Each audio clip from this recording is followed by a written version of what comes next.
Bienvenue au podcast en deux chaises de métal, le podcast de lutte animé par moi-même Marco et l'encyclopédie de la lutte au Québec, TJ Holiday. Salut! T'as entendu la toune de Saint Main en arrière de nous autres? Tanana, tanana. Ah non, c'est pas ça, c'est la tourne de Collision. Pas Let's Get Physical, c'est. Let's get physical? Mais non, Ah c'est oui. samedi soir. Samedi soir, l'événement principal. Ouais, que vous écoutez le podcast dimanche matin, parce que ça sort le dimanche. Fait que, écoutez ça, faites votre ménage, écoutez notre belle voix mielleuse et laissez-vous emporter par cet excellent rétro review. Ouais. Salut Night Main Event 12. L'union fait la force, c'est ça? Exactement, en effet, oui, l'Union fait la Wow. force. Macho Man et Hulk Hogan. C'était, je veux pas vendre de punch, mais j'ai eu beaucoup de plaisir. Ah ouais, c'était...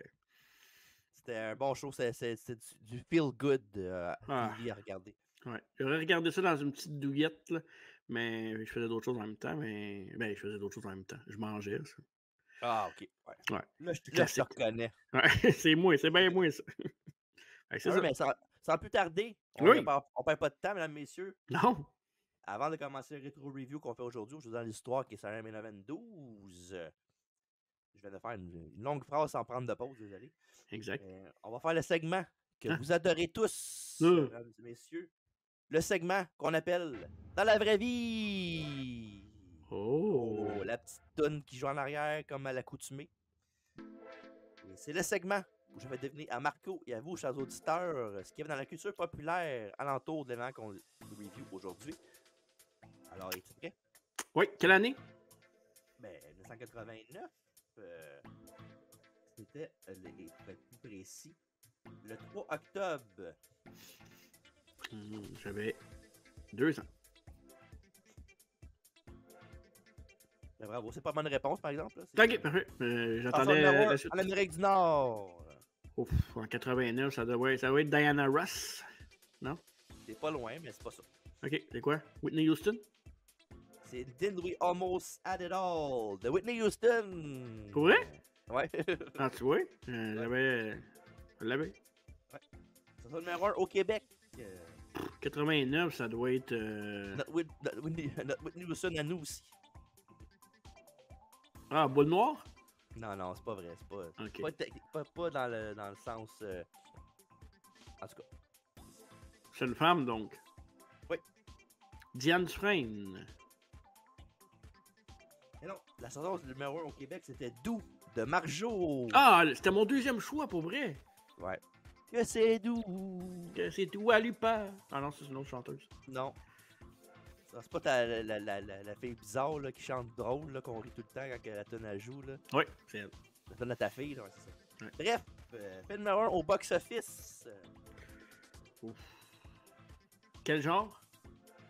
Je pourrais qualifier ça de thriller amoureux. Ah. Ouais, c'est pas. Aucune idée, je connais pas de Thriller amoureux. Ben, je pense que c'est ça, là. Je suis pas sûr que c'est ça. Une liaison fatale avec Ah. Michael Douglas et Glenn Oui. Close. Ah, c'était bon, ça. Glenn Close, c'est qui jouait dans les 101 Dalmatiens. Oui, qui était cruel là. Ouais. Jeu vidéo sorti alentour. Un jeu vidéo que je connais, non? Ben, un jeu vidéo qui est quand même populaire là, de l'époque, là, que tu connais plus sûrement, j'imagine. Sur le NES. Nintendo Entertainment System. Aucune idée, je sais pas. Je vais dire... non, je sais vraiment pas. Je sais pas quoi dire. C'est Mike Tyson's Punch-Out sur le Nintendo Entertainment System, le NES. C'est pas bon dans les jeux vidéo, je suis pas un gamer, moi. Ben, c'est tough aussi, là. Ah ouais, c'est tough. Dans le monde du sport, ça va te dire, parce que tu l'auras jamais, parce que c'est niché. Hein? Don Mattingly, des Yankees de New York, gagne son 6e grand chelem de l'année. 6e grand what? De l'année? Je fais what the fuck, c'est bien hot comme stats. Le mois d'octobre, ça, il est en série en ce moment-là. Ah, sûrement, oui. Ah ouais, c'est série mondiale, habituellement, en octobre. Ben oui, mais avec Monsieur Octobre, Dirk Jeter plus tard. Exact. Et sur le WWE Magazine du mois de octobre 89, on a Bobby the Brain Heenan. Et faites-moi confiance là-dessus parce que je ne l'ai pas en photo. Et je l'ai quelque part à côté de moi, mais il est trop loin. OK. Bref, voilà ce qui conclut dans la vraie vie. Merci d'avoir participé. Excellent. Donc, j'étais quand même pas mal proche dans mes chanteuses des années 89. Bizarre. Tu connais ton folklore? Je connais mon folklore. Mais honnêtement, là, moi, si je me rends là, ben, à 50 ans, moi, j'ai plus de mémoire. Honnêtement, j'ai des trous de mémoire incroyables. Ouais, je comprends. Ouais, comparativement à toi. Ça dépend sur quoi. Ça va être main event de ce soir, la 12e édition de ce show. Il a été enregistré, le 23 septembre. Il a été diffusé le 3 octobre sur NBC. Et ça a eu lieu au Hershey Park Arena de Hershey en Pennsylvanie. Et le show a une cote d'écoute de 9,7. Excellent. Pendant qu'il nous montre son X-Pac en Bandom devant. Mhm. C'est complètement irrelevant de ce qu'on fait aujourd'hui. Ouais, c'est vrai. T'as de quoi dans les mains qui n'est pas de la bouffe, c'est ça? Ouais, c'est comme avoir une cigarette. Moi, j'ai pas de cigarette, fait que je me suis un X-Pac. T'as un Bandom d'X-Pac à placer. Exact. C'est bien mieux ça. Ouais. Et plusieurs Dark Match ont été enregistrés avant le gala, évidemment, parce que c'est un taping, et donc il n'y a pas juste 3 matchs puis on part à la maison. Là. Ouais. Et voici les résultats rapidement. L'année pas faux a battu Steve Lombardi, qui est évidemment le Brooklyn Brawler plus tard. Scott Casey a battu Tiger Chung Lee. Le Dream Team, Greg Valentine et Dino Bravo, avec l'excellent Johnny Valiant dans leur coin, ont affronté les frères Rougeau. Et ça finit en time limit draw de 15 minutes. Le Magnificent Morocco a battu Bob Orton, le cowboy, père de Randy Orton. Ouais. Et le dernier match enregistré, Ted DiBiase a battu Hillbilly Jim. C'est des bons dark matchs pour vrai, pareil. Bah ouais, c'est correct. Une coupe de squash puis des matchs normaux. Là. Non, mais tu sais, des fois, juste pour voir les gars aussi, là, les gars que t'aimes voir, ouais. là, fait que c'est nice. C'est pour s'échauffer, s'échauffer avec la foule, puis aussi la foule, des fois, c'est pas tout le monde qui arrive au début du show non plus, fait que tu fais une coupe de match de même de buffer pour que le monde manque pas des affaires, le fun. Mais j'ai l'impression qu'à cette époque-là, en 89, les gens étaient plus à leur affaire, tu sais, ils se préparaient, c'était comme une soirée importante pour eux autres d'aller à la lutte, puis bien habillés, puis c'était, je pense qu'ils étaient là à l'heure, tu sais, comparativement à toi, dans tout ce que tu fais dans la vie. Là. Non, c'est pas gentil de dire ça. T'es pas à l'heure. J'ai jamais compris le monde qui sont pas à l'heure. Ça me tape ses nerfs, pour vrai. Pourquoi vous êtes jamais à l'heure? C'est mon seul défaut. Fait que peux-tu le Mais laisser pourquoi? tranquille, s'il te plaît? Qu'est-ce qui fait que t'es pas capable d'être à l'heure pile? Je sais pas, je pourrais pas te répondre. Est-ce que c'est du genre m'en foutisme ou. Pas tant que ça. Mais des fois. Ce que tu dis. Ah, mais là, t'es pas fait. Ouais, je dis des fois, au cas où que mes boss m'écoutent, je vais pas parler non plus. Là. Hey, il t'écoute, je pense, gars. Oui. Expect que c'est pas mon boss, ça serait malade en tout cas. C'est fou à Chris. Hey, t'as-tu fait les légumes? Quoi? Hey, tu veux-tu l'alimentation? Suck it! Voyons, toi, si, bois. Tu vas partir, désolé. Il est tard, hein? Aussi, ouais, en effet. Et on a une série de promos pour commencer le spectacle. Mais malheureusement, ce qui était triste, c'est qu'il n'y avait pas de musique en arrière comme d'habitude. J'ai trouvé ça plate. Manque de budget. Honky Tonk Man et le colonel Jimmy Hart pour débuter. Honky dit que 2 choses vont arriver ce soir. De 1, je vais secouer, hocher et rouler sur le Macho Man et le twister en pretzel au tapis. Et de 2, je vais te voler ta femme. Je sais qu'elle me veut. Elle aime comment je parle. Elle aime comment je marche. Elle aime ça, un gagnant. Évidemment, lui puis Jimmy Hart rit après. Ouais. Et capote, dit le Macho Man. Mais c'est freak out. Ouais. Freak out. Capote. Tu vas passer à ça à Star McGee. Tu vas les Macho Man. L'imitateur d'Elvis va nous dire sa dernière insulte sur le Macho Man et Elisabeth. Le Macho Madness est prête ce soir plus que jamais avant. Honky Tonk Man, t'as une grande gueule, ouais. Et devant des zillions de personnes, je vais te la fermer pour toi, dit Macho. Paul Wonderful Orndorff était rien sans moi, dit Bobby the Brain Heenan. C'est même lui qui l'a surnommé le Monsieur Wonderful, dit Bundy.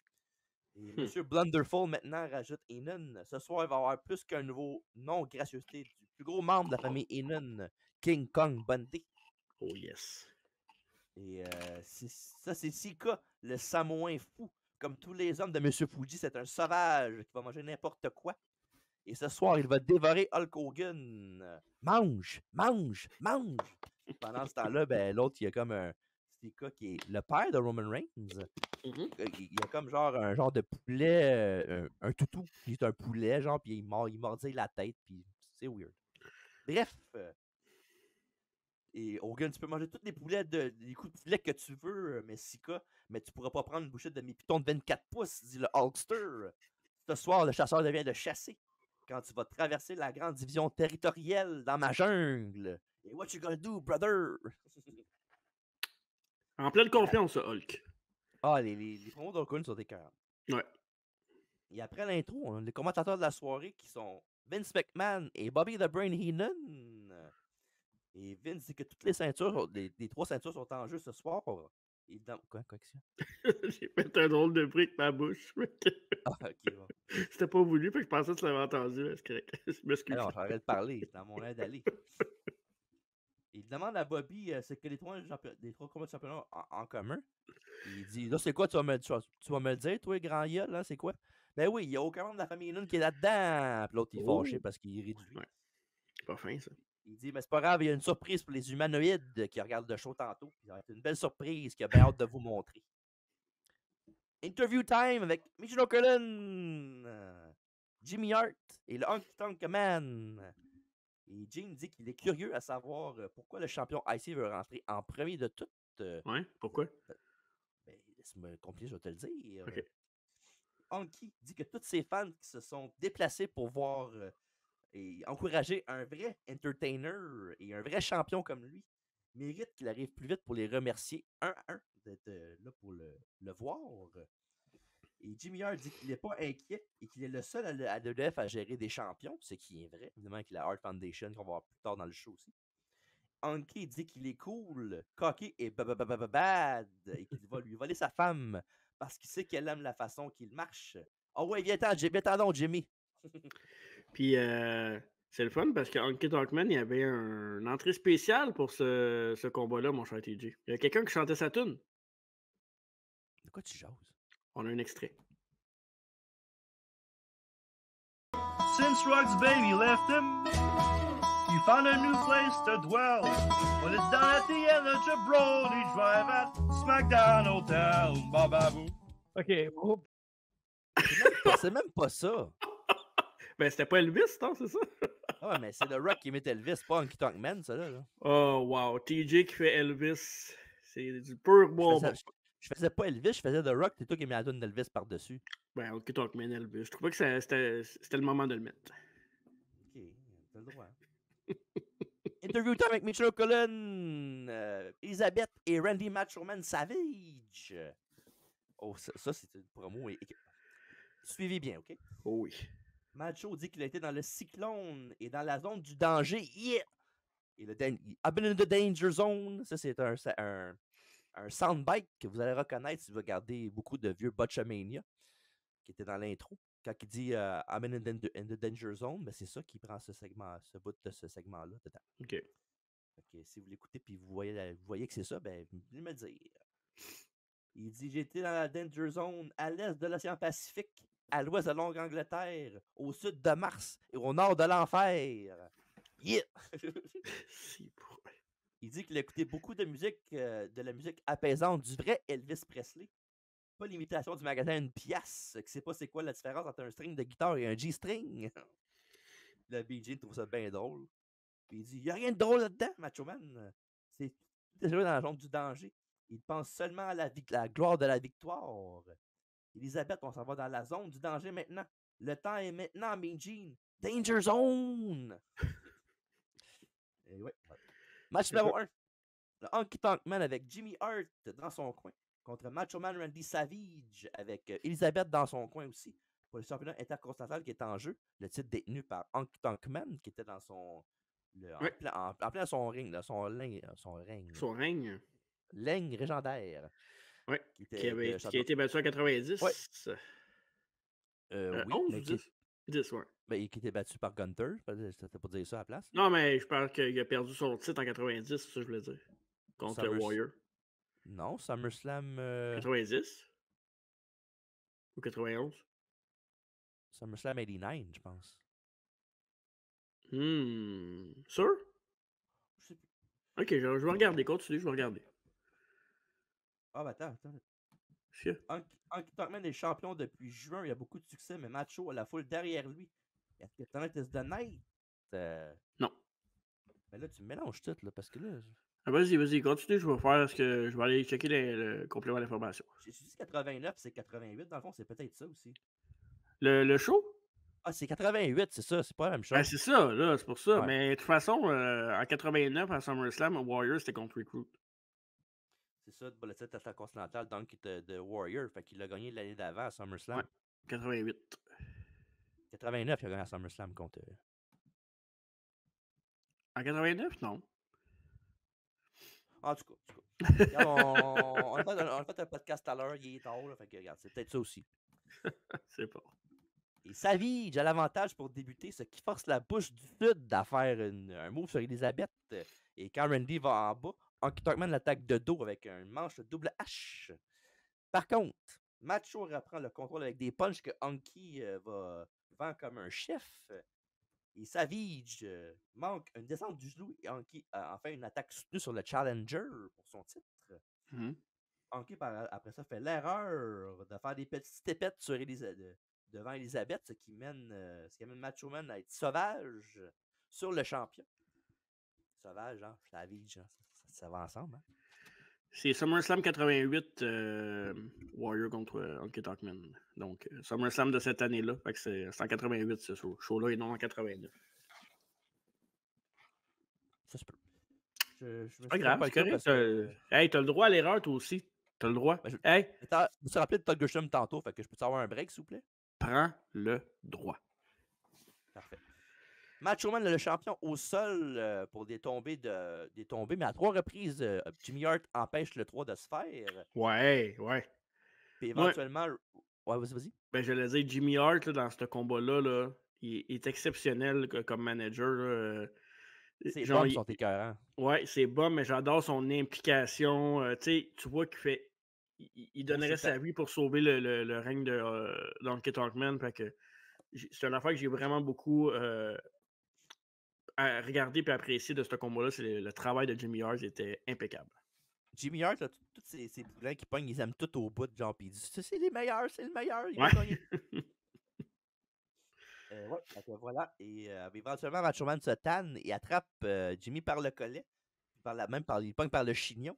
Mhm. Il en crisse une bonne, puis il envoie en bas du ring, puis il les knock-out. Et la Fondation Hart, qui est évidemment Bret Hart et Jim Devil Neidhart, viennent checker leur gérant et l'amènent au vestiaire pour un pause commercial. Ouais. Et au retour de la pause, Macho est en contrôle jusqu'à ce qu'il manque une charge dans le coin et Yankee en profite. Un changement intercontinental distrait l'arbitre pour que Litman et Lenville fassent un stun gun à Savage sur la barricade. Après ça, il remonte Savage dans le ring. Yankee le couvre. 1, 2, mais non, dégagement de Macho Man Randy Savage. Anki Tuckman, après ça, il va pour son brise-nuque, le shake, rattle and roll. Mais Macho s'en sort avec un surpassement, enfourchement, écrasement et descendre du coup de la troisième câble. Mais Brett empêche le 3 et Macho Man gagne par disqualification. Habituellement, là, je suis pas un grand fan des disqualifications, mais dans ce cas ici, je trouve que ça a été fait à la perfection. Beaucoup d'interventions, comme j'ai dit, de Jimmy Hart, il n'a pas réussi à. Il s'est pas fait disqualifier. Macho Man a empêché la disqualification. Le fait que Hart soit avec Bret Hart, la Hart Foundation soit avec Jimmy Hart, puis qu'ils viennent aider Jimmy Hart après, puis qu'ils disqualifient pour sauver les fesses à Anki Tuckman, je trouvais que ça avait beaucoup, beaucoup de sens. Ouais. Puis, et pour vrai, là, un excellent match. Bon. Honnêtement, là, dans les dernières choses qu'on a faites, je sais qu'on a fait des bons matchs, mais ce match-là en particulier, il est au top de ma liste. Je l'ai vraiment adoré. Ouais, Vraiment aimé ça, le match. C'était bon. Pas vraiment de temps mort non plus. Là. Il y a quelque chose qui se passe, que ce soit Jimmy Hart, que ce soit Anki Tuckman qui fasse ses stepettes à Elizabeth, que ce soit Macho Man qui est sur l'offense. Puis, j'aime ça parce que tu vois que la ceinture vaut quelque chose. Il y a quelque chose au bout, il y a un enjeu important. Fait que c'est vraiment bien fait. Ouais. On en attaque après ça 3 contre 1, malheureusement, d'après-match. Elisabeth essaie de supplier Honky de ne pas frapper Ouf. Savage avec sa guitare. Puis tu sais, il est là, genre, tasse-toi, là, je veux pas te frapper, là, tasse-toi, là. Ouais. Puis évidemment, elle est persistante, la madame. Fait que Honky la pousse, puis elle tombe au tapis. Puis je sais pas si t'as remarqué, il y a une de ses bretelles de sa robe qui a pété. Ouais. C'est pour ça qu'elle se tenait tout le temps là. Pas parce qu'elle Ouais. elle vendait, mais c'était plus pour protéger. Non, c'est ben ça. oui, pour pas que ça pop out, évidemment. Mais toute une poussée, hein, pour vrai, c'était quand même assez solide. Ah, puis il l'a pas poussé genre de même, il l'a vraiment pris par la tête, puis il l'a comme poussé genre. Ouais. Il l'a rabattu au sol, dans le fond. Il l'a pas poussé, il l'a rabattu au sol. C'était rough. Ouais. Et après ça, elle part à toute vitesse en arrière. Pendant qu'un temps, après ça, finit par frapper Savage avec sa guitare, ce qui fait un trou en plein milieu. La guitare, là, pas Savage. Là. Mais je savais qu'est-ce qui s'en venait dans Ouais. ce show-là, mais tu sais, un moment donné, quand il hésitait avec la guitare, je trouvais ça tellement long. Ben là, il y a une toune qui va partir, quelqu'un qui va arriver, mais je pensais pas qu'elle allait le frapper avec la guitare. Je me souvenais pas. Fait que là, je suis ben là, c'est ben trop long, c'est sûr qu'il arrive de quoi. Finalement, non, il le frappe, mais tu sais, on dirait qu'il l'a visé doucement, il a juste fait comme un touc. Ouais. Puis dans le temps, il n'y avait pas de tune là, pour dire que le temps arrivait. Là. Le gars arrivait. Ah, c'est vrai, dans 88, il n'y en avait pas, non, hein? puis tu voyais juste la foule, genre, monter le ton de leur voix, Ouais. puis la foule se lever. Là, c'est tout ce que tu voyais. Là, là tu sais, la réaction après. Non, ok, je crois. J'ai hâte que tu parles d'après parce que j'ai une petite affaire que j'ai aimée. Et Liz revient avec Hulk Hogan. Puis ce qui est drôle là-dedans, c'est que Hulk Hogan arrive, puis il est avec Elisabeth, puis il parle, il dit oh, qu'est-ce qui se passe? Pourquoi tu m'amènes au ring de même? Ben oui. Chris d'épais. Tu sais, il l'amène au ring, puis là, un moment donné, il arrive genre juste après le coin, puis là, il va dans le ring, il fait. Oh, il regarde. Il regarde le ring, il fait. Puis là, il part comme si, oui. Il est écœurant. Est-ce que c'est con? Sur YouTube, vous allez voir la réaction d'Hogan. Je vais la mettre en photo. Là. Wow, malade. Ouais. Puis après ça, évidemment, il rentre dans le ring, mais les Heels ont le devant, puis un petit peu, ils finissent par se faire clairer par le match Roman et Hulk Hogan. Ouais. Puis évidemment, ils font le classique, là, ils sont dos à dos, puis ils se retournent, puis ils ont les points dans les airs pour se défendre, mais ça dure pas longtemps.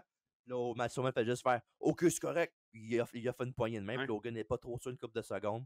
Puis il serre la main. Puis évidemment, ils célèbrent ensemble les trois avec Elisabeth. C'est le début des Mega Powers. Mais moi, ce que j'aime de cette affaire-là... Évidemment, gros pas de la foule, ça, il faut que je le dise, mais évidemment, vous le savez. La foule a explosé, là, mais... je trouve ça nice que c'est Macho qui donne la main en premier parce que c'est souvent le contraire qui arrivait avant. C'est souvent Hogan il leur remercie. Il leur remercie, mais habituellement, Macho, il est plus sur ses gardes, mais là, c'est lui qui fait le premier pas. Fait que je trouve ça intéressant parce que graduellement, ça va changer rapidement, on le sait. Là.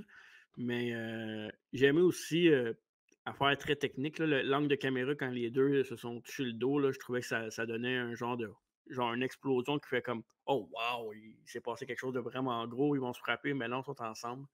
L'image avec les deux, c'était vraiment cool. Sinon, rapidement, là, c'est un match solide pour vrai, là, comme tu as dit tantôt, là, c'était vraiment bon. Puis là, en plus, ce qui est le fun, c'est que la foule est investie dans le combat. Ouais. La foule réagit. Jimmy Hart fait une bonne job avec l'extérieur du ring. Puis l'aftermath aussi, c'était un aftermath de feu. Là. C'est une affaire légendaire là, que tout le monde va se rappeler dans 30 ans encore, là, qui vont checker la vieille lutte. C'est bien hot, ça. Je vous conseille beaucoup, beaucoup ce match-là. Pas juste pour l'aftermath, là, mais pour le match au complet. Là. Avoir au moins une fois. Ouais, exact. Interview time avec Mijin Okerlund, M. Fuji et Sika. Et Fuji dit qu'il aime ce qu'il vient de voir. Il est très content parce que Hogan va être fatigué parce qu'il vient d'arriver dans aider Macho Man. Il dit que Sika est prêt. Il s'entraîne 4 heures par jour dans sa chambre de torture. Je sais pas si Kevin, notre jeu, a déjà traîné avec lui. Là. Probablement. Kevin, il fait des photos avec pas mal tout le monde qui est à la chambre de torture, malheureusement. Ouais, il faudrait le torturer et en parler avec nous autres. Oh. Il lui donne de la bouffe crue. Il adore le poulet. Le coup de poulet. Là, il montre du poulet tantôt, dans la journée où il mangeait son poulet, là, comme je dis tantôt. Il mord la tête jusqu'à temps que le cerveau dégouline tranquillement et que les yeux éclatent. Et j'aime ça. C'est assez, là, c'est dégueulasse, dit Mijin Okerlund, puis il s'en va. Ils ont évidemment l'autre côté de la médaille. Interview time avec Mijin Okerlund et le champion du monde, Hulk Hogan. Et tout le monde sait que la Hulkamanie est la plus grosse force dans l'univers. Mais quand la manie et la folie ont été ensemble, c'était incroyable. Il dit qu'il sait tout de comment Sika survit dans la jungle. Les plus gros animaux dévorent les plus petits. J'ai plus faim que toi. Ils sont dans mon territoire et mes Hulkamaniacs surveillent ma zone. Fini le Hulkster. Alors, Ouais. match numéro 2. Hulk Hogan contre Sika avec M. Fuji et Kimchi dans son coin pour le championnat de WWF en jeu. Je trouve ça cool avec l'histoire du règne de Roman Reigns en ce moment, puis toute la famille samoan qu'on voit ce match-là à l'époque, sa famille contre Hogan qui était champion dans ce règne de champion-là. Fait que non, je trouvais que c'était un petit vlog, puis un petit quelque chose de cool qu'on voit aujourd'hui, qu'on voit de l'histoire de l'époque. Fait que, ouais, très cool de voir ce match-up. Puis c'est un peu un match-up que je me souviens d'avoir vu souvent. On voit souvent les mêmes matchs d'Hogan parce que veut pas, on va regarder les matchs qui nous impressionnent ou qui sont plus parlés, mais des petits matchs de même contre du monde que tu n'es pas habitué de voir lutter ou que tu n'as pas vu souvent, je trouve que c'est intéressant comme match-up de voir Sika contre Hogan dans le ring. C'est différent. Ouais, c'est pas un match que vous allez voir souvent, puis c'est Non. genre une défense de titre de show minime. Là. Ouais. Ça jamais c'est quand même gros, je veux dire. C'est pas que c'est Ouais, un ouais. petit show, là, mais c'est genre un buffer pour d'autres matchs, pour d'autres shows plus tard. Là. Puis, il faut se rappeler à l'époque aussi qu'il y a des shows télévisés, t'en as pas vraiment. Fait que Hogan, à chaque fois qu'il luttait, peu importe où il luttait, que ce soit un house show ou un Saturday Night Main Event, ben la belt était toujours en jeu. Fait que c'est pour ça qu'il y a beaucoup de défenses de titre aussi. Fait que lui, il la défendait contre n'importe qui. La personne ne méritait pas vraiment son title shot contre un jobber, contre le premier venu. Fait que à chaque fois qu'il y avait un match, sa belt était en jeu. Fait que... Mais en même temps, c'est correct, c'est prestigieux pour l'époque. Là. Ouais. C'est à son honneur, le Ouais. Hulkster. Bref, Sika fonce tout droit sur le Hulkster avec des coups de pied, ce qui attire Hogan dans les câbles, où M. Fuji l'étrangle avec sa canne. Et le champion revient en force, mais met Sika au tapis pour lui faire quelques descentes du coude. Le combat se dirige à l'extérieur du ring où Hulk lance Sika dans le poteau, la vraie Ouch. partie la plus dure du ring. Non, c'est pas ça la partie la plus dure du ring. Commence-moi pas, là. Ok, parfait. Je dis ça, mais c'est moi qui a commencé. Il prend la canne de Fuji, mais l'arbitre Jack Kruger lui enlève. Et c'est son vrai nom. C'est pas le gars qui lutte à WTA, ça, Kruger, non? Non, puis c'est pas le gars qui rentre dans tes cauchemars aussi. Là. Ok, Freddy. Ben oui, hein, bravo. Eh oui. Michael Keaton. What? Fuji donne des coups de canne à la gorge d'Hogan. Et c'est avec un coup de boule en tombant pour un compte de 2. Par contre, ça fouette Hulk qui revient avec un comeback, grosse botte, leg drop, 1, 2 et 3, sans aucune surprise. Je pensais qu'il avait kické out. Papa Shango est arrivé pour briser le compte. Okay. Hogan, toujours champion. Je sais que vous êtes très, très en état de choc, mais c'est ça qui est arrivé. Hogan must pose, brother. Et, oui. Et après la décision, Hogan punch Fuji et donne une lutte atomique pour Kimchi. Hey, j'ai été un peu déçu. T'as pas donné de note pour le premier match? Je l'ai dit, je donne pas de notes quand c'est des shows TV ou c'est juste les pay-per-view que je donne des notes. Pour vrai? Parce que les TV matchs, c'est souvent rien d'habitude. Ah, toi, t'es comme Meltzer, juste les pay-per-view. Fais-tu ça pour vrai, Meltzer? Je pense que oui. Je pense pas qu'il donne des cotes sûrement, au là. TV parce match. Que sinon, il faut que tu regardes vraiment tout, sinon, là. Tu veux que je le fasse pour les prochains, ça me dérange non, pas. Non, c'est correct. Je trouve que pay-per-view, c'est assez. Là. Moi, je l'avais mis, mais c'est correct. Ah, ben, dis-le d'abord. Dis-le. Ça peut être ton affaire à toi, ça peut. Vas-y, 4 sur 5 le premier match, puis 2.5. Puis j'ai mis 2.5. 2.5 celle-là ou 3? Non, 2.5. Ok, ouais. C'est correct. Il me semble que c'est beaucoup 4 pour un match de télévision, non? Moi, j'ai beaucoup aimé ça. Beaucoup. Toute l'enveloppe aussi. Toute l'enveloppe. Puis l'œuf, elle. Un petit peu moins. Ben, l'œuf, lui, là, c'est un œuf, c'est pas une œuf. Bref, une petite défense de titre qui était correcte pour ce que c'était. Là. Puis évidemment, bien sûr, répétez après moi, Hogan must pose. Brother. Interview time avec Major Cullen, Sir Oliver Humperdinck et Monsieur Wonderful Paul Orndorff. Paul dit que tout le monde a vu Bobby Heenan ordonner à lui que Monsieur Wonderful prenne le siège en arrière de quelqu'un d'autre dans la famille Heenan, évidemment Rick Rude. Mais il ferait ça pour personne. Fait que je l'ai renvoyé, pas une, mais 2 fois. Et Humperdinck dit que Paul était tenu de mentir pour Heenan et surtout de mentir aux fans. Et Mean dit que c'est bien beau Bobby Heenan, mais c'est pas lui qui va l'affronter dans le ring, c'est King Kong Bundy. Et Orndorff dit qu'il va faire chanter le blues à la grosse madame. Voilà. Et Ouais. après ce moment-là, on a une continuation de Hogan Must Pose pour un autre interview time avec Major Colon et King Kong Bundy avec Bobby Heenan. Non, il n'est pas là, Bobby Heenan, c'est vrai. J'ai rien dit. Il dit que Bobby a confiance en ses propres habiletés à lui-même et à Bundy. Tout le monde sait que la famille Heenan se tient debout quand il y a quelque chose qui se passe dans l'adversité. Et de ne pas oublier que c'est une très grosse famille. C'est temps que j'aille au ring et que tu t'affermes. Il pousse Mean Gene et s'en va. Ah, give me a break, répond Mean Gene. Et maintenant, match numéro 3. Monsieur Wonderful, Paul Orndorff avec Monsieur Oliver Humperdinck dans son coin contre King Kong Bundy. Ouais. Et Paul allait devant jusqu'à ce qu'il manque un show chassé. Et ce qui permet à Kokobé de répliquer. Pas PKP, mais KKB. Kokobé, ouais, c'est Percal Pelado, mais c'est King Kong Bundy, lui. Ouais, ça. Orndorff surprend King Kong avec un coucher de soleil pour 2. Mais tout de suite après, Bundy le remet au tapis et le malmène. Et Bundy manque un elbow et Orndorff aussi fait un comeback tout de suite après ça. Il a la victoire, mais il est distrait par Bobby Heenan qui a quitté sa place de commentateur aux côtés de Vince pour aller chercher sa surprise. André le Géant! Oh my God!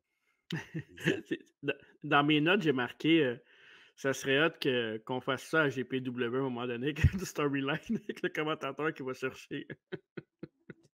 En tout cas, bref. Ben, ça dépend. Peut-être que le guest commentator pourrait être ton chum Freeman puis pourrait chercher un de ses poulains. Ah, j'ai vu, parenthèse encore, désolé, mais j'ai vu Donovan puis Barry tantôt poster de quoi en voulant dire on va être de retour bientôt, je sais pas trop, une affaire la même. Hein. Fait que Tu vas être content? J'étais excité, j'ai hâte de les revoir. Mes petits coquins. Surtout Donovan. Ouais, hein, t'as un petit penchant pour ça, c'est Ryan Donovan. Ouais, on l'a invité au podcast bientôt. Pourquoi pas? Ouais. Et après ça, évidemment, ça aurait fait évidemment pencher la balance du côté de Bundy avec l'arrivée d'André le Géant qui titrait Paul Orndorff. Mais Wonderful abandonne pas. Il revient avec des punches sur King Kong, ce qui force André à intervenir. Et King Kong passe dans le gorotin, ouais, là-dedans. Quand Paul est dans le coin, André retient le maillot de Orndorff, ce qui fait que Bundy peut profiter pour faire son avalanche dans le coin. Et évidemment, il couvre Wonderful pour le 1, le 2 et le 3 victoire de Bundy grâce à l'aide d'André le Géant qui tenait le maillot de Paul Orndorff. Ouais, pour vrai, je trouvais ça cool comme fin de match. Ça protégeait Orndorff parce qu'il faisait retenir par André, il ne pouvait pas rien faire. Puis ça donne une belle victoire à Bundy qui peut continuer à monter plus loin puis affronter Hogan au Saturday Night Main Event d'après. 13, exactement. C'est-tu le combat de cash? Non, combat de cash, je ça il y a 2. Oui, tu as raison. Qui était l'année d'avant. Ouais, c'est ça. Ben, la même année, en fait. Même année. Mais non, 1986. Mais non. Avant ça. Oui, WrestleMania 2, c'est 1986. C'est vrai, WrestleMania 1, c'est 85. 87, c'est le 3. T'as pas t'as raison. Après, tout à l'heure, il a montré le vidéo package, c'est comme le 185, ça commence. Oui, je sais. C'est même ton chum Paul qui l'a dit. Oui. J'ai beaucoup de respect. Ouais. Ben, ouais. Pour vrai, ouais. J'aime beaucoup l'énergie de Paul Orndorff dans un ring. Je trouve qu'il est dynamique, il est le fun à regarder. J'ai beaucoup de respect pour lui, mais je l'aime pas en face. J'ai vraiment pas en face. C'est un heel pour moi, mais j'aime beaucoup ce qu'il amène dans un ring. J'ai le goût de regarder plus de matchs de Paul Orndorff, on dirait. J'ai avoir vraiment un bon petit match. Puis Bundy travaillait fort aussi. C'était pas juste Orndorff qui a fait. Belle présence. Bundy, à un moment donné, tu lui montrais des gros plans de sa face, puis il souhaitait comme un cochon. C'était fou, là, parce qu'il travaillait fort. C'est drôle, en Bundy, il y avait une petite face de bébé quand même. Hein? Ouais. Des fois, il n'y avait pas de sourcils, des fois aussi. C'est vrai. Ouais. Et Orndorff n'aura jamais sa revanche contre Bobby Heenan à la télévision. Il va quitter la WBF en début de 88. Ouais. Interview time avec Major Colon et la Hart Foundation. Brett dit qu'il était justifié de tantôt parce que c'est Savage qui a attaqué leur gérant en premier. Ce qui est vrai, mais en même temps, pas tant. Ouais. Et Anvil dit que Roma et Power sont si jeunes, si sympathiques, si innocents. En plein genre de gars qui mérite une volée, rajoute Brett. Puis là, tu vois, BJ est là. Vous êtes malade et une menace, c'est pour le sport que j'aime. J'ai plus le goût de vous parler. Puis il drop son micro puis il s'en va. Bon débarras, termine Neidhart. C'était malade. L'autre, il se fait genre. Ah, c'était bon. Vous me dégoûtez. Je me décalisse. Match numéro 4. La Hart Foundation contre les Young Stallions. Oh! Jim Powers et Paul Roma. Ok, je pensais que c'était les autres Stallions. Non, c'est les Stallions, eux autres, pas les Young Ok, Stallions. parfait. Et pour les championnats par équipe de la World Wrestling Federation. Puis aussi, il y a une genre de mini-feud un petit peu avec eux autres, là, parce que dans les house shows, souvent, les Powers puis Roma, ils battaient les Hart Foundation pour avoir des futurs title shots. Ouais. Puis la tune d'entrée que les Young Stallions y prennent pour rentrer au ring, c'est une tune de Jimmy Hart. Qui a composé, là, ouais. Ouais, une tune qui c'est pas Burning Up, c'est quoi? En tout cas, c'est une tune que Jimmy Hart fait. C'est une tune qu'ils ont utilisée souvent là, dans des dark matchs pour les lutteurs babyface qui rentraient. Là. Sauf que les autres, ce qu'ils ont fait, c'est qu'ils ont dit. Ils ont inclus ça dans ce storyline en disant qu'ils l'ont volé à Jimmy Hart, puis Jimmy Hart est fâché. C'est bon, quand même. C'est Crank It Up, c'est ça, j'ai trouvé, c'est quoi. Ah, ouais, ça me dit de quoi. Hein. Ouais. Puis ça. Fait que voilà une petite mini-feud, si on veut, entre les deux équipes. Ah, pourquoi pas. Les étalons double team. Brett pour débuter et Powers lui fait un power slam pour un compte de 2. Mais le Hitman le réplique avec un genou à l'abdomen. Et après ça, le Anvil est tagué dans le combat. Brett coupe une tentative de comeback avec un genou et un coup de coude. Et après ça, on a un saut de grenouille de Powers où il tombe mal sur son genou. Mais fait le relais à Roma quand même. Un saut chassé en duo, mais Nyland au tapis. Et même au tapis, après ça, il va à l'extérieur du ring. Et Roma Power Slam Art. 1, 2, et non, Jim Diallo Neidhart vient casser le pin. Et la fondation finit ça avec le Heart Attack sur Roma pour conserver les titres par équipe. Un semi-squash bien ordinaire qui a seulement duré 4 minutes 34. Ouais, j'ai trouvé ça dommage. C'était pas. C'était plate un peu, honnêtement. C'était pas le show. Ouais, mais le pacing du show, dans ce temps-là, c'était pas comme aujourd'hui non plus. Là, je veux dire, il faisait ça un peu comme il voulait. Il y avait sûrement des restrictions, des enjeux, mais. Dans le temps, il mettait tout le temps les gros matchs au début. Là. Ouais, pour garder la foule dedans, j'imagine, ou pour satisfaire leur foule, ou non, pour que le monde qui change de poste reste. Ah, ok, pour les ratings. Ouais. Si tu changes de poste puis il monte Jim Powers contre Steve Lombardi, mais il doit Hulk Hogan contre Randy Savage, tu vas ça. Ouais, mais t'aurais pas pu faire Honky Tonk Man contre Macho Man puis annoncer à la fin, mettons, Hogan contre Sika? Peut-être, mais comme je te dis, il aime souvent ça sur un main event, mettre les matchs plus importants. Pour ça, tu 3 fois de temps, tu vas regarder un show de même, puis à la fin, tu vas avoir un squash ou un affaire de Ouais, t'es un peu blasé parce que t'as vu tes superstars que tu voulais voir, puis là, t'avais quand même Hart Foundation, mais le match en tant que tel, c'était pas. C'était rien d'extraordinaire. Ouais. Et toi, le match? Non, zéro. Désintéressé total, j'étais déçu de tout ça. Malheureusement. C'est rare que je dis ça dans un match de Brett depuis qu'on fait le podcast, honnêtement. Mais c'était pas le match pour qu'il chaîne bien, là. Ouais, c'était Brett en 88 aussi, là, pour pas. Ouais. Et les Hearts vont rester champions par équipe jusqu'en octobre à Superstars quand ils vont perdre des titres contre Strike Force, l'équipe de Rick Martel et de Tito Santana. Allez, bah! Ouais, puis c'est le fun parce que j'ai un complément d'information pour ça, vu que tu viens de le dire. Dans le Saturday Night Main Event, le prochain 13, ils vont défendre les ceintures Strike Force contre Volkov puis Boris Zukov dans un 3 out of 3 falls match. Et qui vont garder les ceintures, d'ailleurs. Ouais, je suis pas surpris. Ouais. Interview time avec Mitchell Cullen, Macho Man Randy Savage et Hulk Hogan. Hogan dit qu'il a peur de serrer la main de Macho parce qu'il pense que la Terre peut peut-être exploser. Et tout le monde sait que le Hulkamania est la force la plus grande dans l'univers. Mais quand il est rentré dans le ring tantôt puis il a vu la folie, il s'est rendu compte qu'il y a une autre grande force de l'autre côté de l'univers, autre que la sienne. Une autre frontière, si on veut. Et la force de la manie et de la folie l'ont fait exploser exploser ses pitons de 24 pouces. Et Macho dit qu'il est encore en état de choc et que ça va lui prendre du temps pour en revenir. Elisabeth m'a ouvert les yeux et m'a dit que le Big Man appuie la folie, ce qui est c'est une nouvelle direction, celle de l'abandon imprudente. Les Mega Powers, yeah! Et Hogan ne sait pas où la folie et la manie s'en vont, mais c'est dangereux pour la WWF.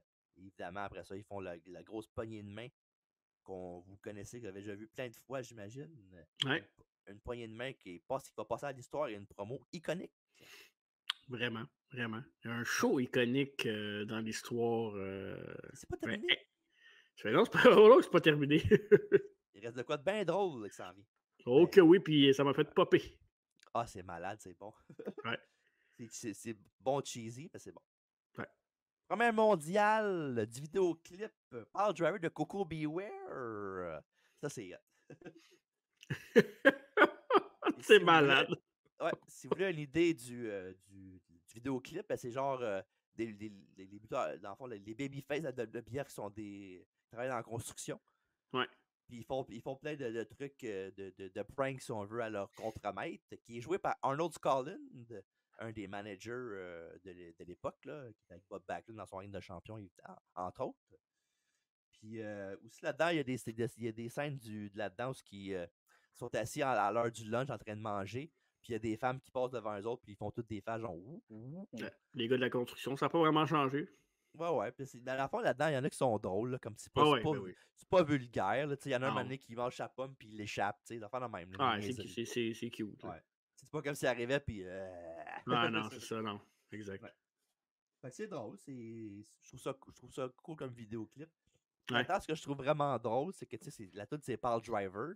Ben, le move que Coco Beware fait, puis c'est un brainbuster dans le vidéo. Ouais. Est-ce qu'on va mettre cette tune-là pour finir le podcast en audio? Merci. Ouais, parfait. Je suis content que tu vois ça de mon côté. Puis non, c'est drôle. Puis veux-tu un fun fact que tu vas oublier de même oublier dans 15 secondes?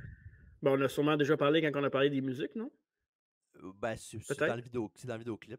Ok, vas-y. C'est qui le gars qui mange le brainbuster dans le vidéoclip? Dis-moi pas que c'est le père à Frank Milano. Là.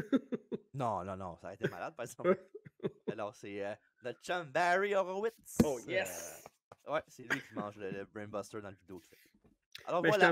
Je t'avoue que j'ai regardé à moitié le vidéoclip, mais je m'en allais fermer parce que je l'ai écouté sur l'ordi. Ouais, ok. Puis je m'en allais le fermer. Puis là, quand j'ai entendu la tune, puis j'ai vu le clip, j'ai fait ben non, qu'est-ce que c'est ça, Carlis? Pourquoi ça finit de même? Puis finalement, j'ai popé. Ah, c'est bon. C'est vraiment bon.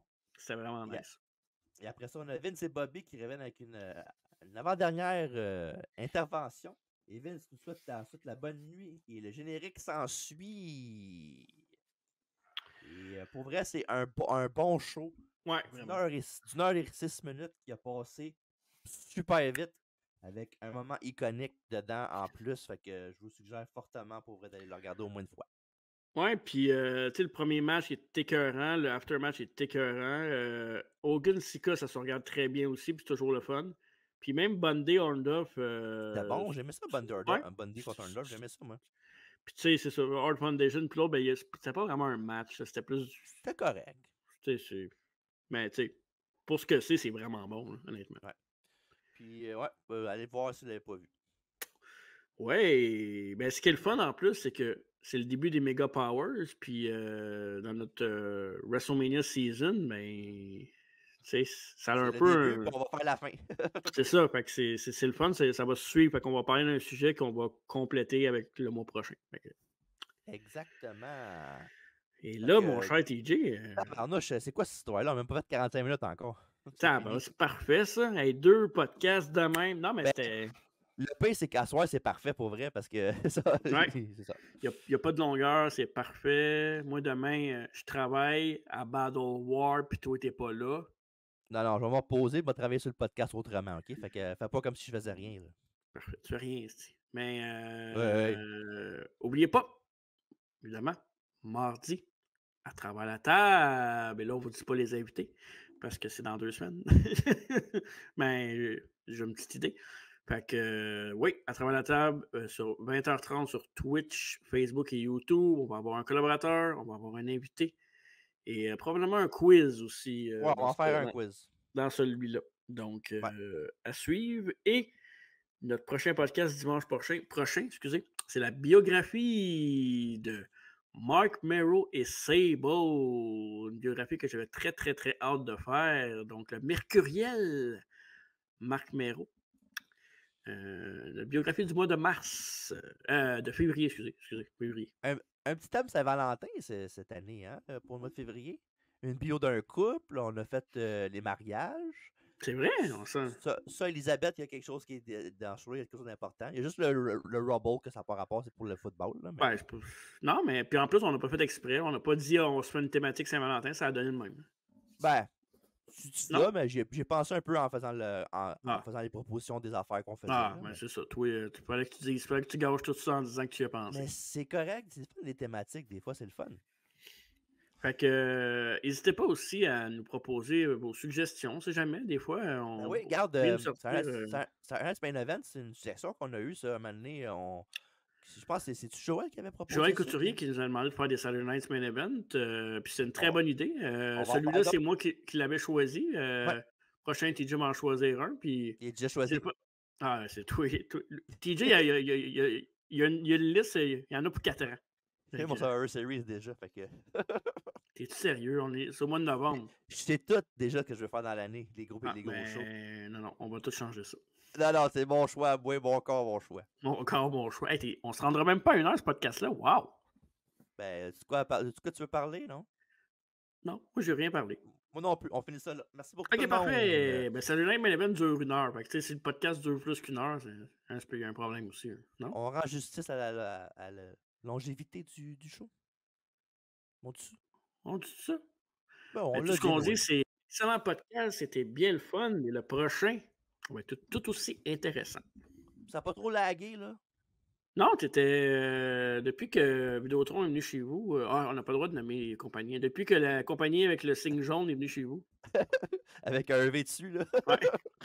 Tout va bien. All right. Merci, Marco. Merci, TJ. Ça fait plaisir. Mesdames, messieurs, ne manquez pas les prochains podcasts. Mais surtout, allez, va!